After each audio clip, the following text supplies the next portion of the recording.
It's like even when you like rent a house or buy a house or an apartment or whatever, and your neighbor is a piece of shit, and your whole life Ruined. is ruined. They're Ruined. playing music at 4 a.m. Like You a are bad done. neighbor is just, oh God, it can just Yeah. ruin your whole world. Can't Whole world. sleep. Whole I world. had it was like first week, maybe the first night that neighbors moved in. I lived in an apartment in Silver Lake, and moved in. Did the whole like, how's it going? So we shared it's like a duplex, Yeah. and this guy and his girl shake hands, welcome. Everything was like pretty Yeah. nice. That night, it's like now it's after midnight. It's a work week, like it's weekday. Da-da-da-da, like singing, playing. So I just walked out, knocked on the door. Guy answered the door. I go, hey man, I know you just got here, but I got to work in the morning, and if you could Yeah. just dial it back with the music. He goes, what music? And I was like, Oh man. I just kind of made that face. I was like, I'm doomed. the guitar and the thing. He's like, there's no one playing music here. And I was like, okay. All right. Well, I don't know what I was hearing, but I do have to go to work in the morning. I had like, 7 a.m. time. I was like, this is awesome. This is day one. Dude, okay. When I first came to LA, I was like such a super like hippie and just I wasn't coming there for any reason, just thought it'd be cool to live in California. Saw the Doors movie. I was like, I'll go to Venice. I end up with a crackhead. Like and the way it happened is I just parked my car because I wanted to walk to the beach. I had just gotten there. This like older, like I think they were Guatemalan. Like this older guy saw my car at shit and he's like, "Are you looking for a place?" And I'm like, synchronicity. Like I was reading like one of those channeled books. So I'm like, this is how the universe works. Things just, fall together. Well, he's like, my son is living in the back house right now, but I'm kicking him out and then you can live there and come back in 2 weeks. So I come back. I've been staying at a youth hostel. I'd met these beautiful German girls.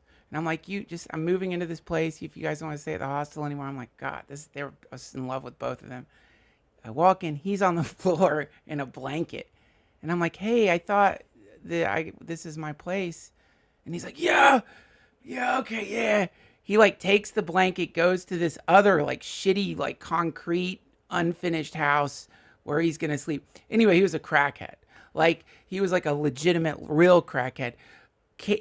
I would come home, open the gate, it would knock over like cans and he would jump out high as a fucking kite. Like that's Duncan, it's an alarm system. He's all paranoid. But if not for that guy, I would never have gone to the Comedy Store. I would have never done stand-up comedy. For real? For real, because he took me on this and he would take me to these crazy raves and shit. Like he was a wild dude. He's beautiful too. He was like this super, he had like vivid blue eyes. He took one of but the German girl saw him and was like, fuck you. Like, I love this guy. Like, I lost the shit. So right away, this guy took this girl I really liked. But yeah, he ended up taking me on this tour of LA. Very sentimental tour, like the House of Blues. That's where it all goes down. Then the Comedy Store. But I just thought, whoa, that building looks cool. The Comedy Store. Yeah. And I needed a job. So I just got a job there on the phones. If not for that guy, I would never have gotten into comedy. So maybe the channel shit's real. What were you going to do? Like, what were you doing? What was your job going to be if you weren't doing that? My plan was, because I graduated college, I got a degree in psychology. I was going to go to grad school and become a clinical psychologist. Wow. I bet you would have been great. Yeah, at that you would have too. been great at that too. I think it would have been fun, but I got derailed by Freddie Soto, man. Freddie Soto derailed me because he told me I was funny. He's like, what, do you want to go to graduate school for 10 years? Get into debt?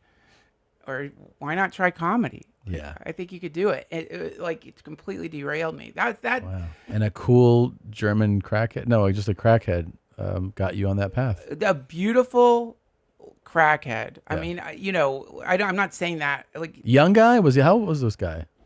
I think he was pretty young. He was like, and it wasn't just crack. I mean, we both love drugs. I just never got into crack. Like he had this weird friend. I remember going in there and like his friend's lips were blue, and his friend looked at me and said, "If I fall over, you call 911. You have to call 911. And I started laughing. because it was like, this can't be real. And he's like, I am serious.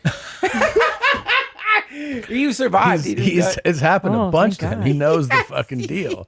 Yeah. A lot of times I fall over and someone doesn't call it. It sucks. Yeah. Dude, he was a wild guy. He was like one of the like deepest outsiders I ever met in my life. But and it wasn't fun to be around crackheads. But in the long term, it worked out. Thank you for watching that highlight here from YMH Studios. That was a highlight or a clip, whichever word you prefer. You watched it, and there are so many more little bite-sized episode things. They're just click them. Maybe it's someone screaming or bleeding. Maybe it's just laughing at someone, making fun of them.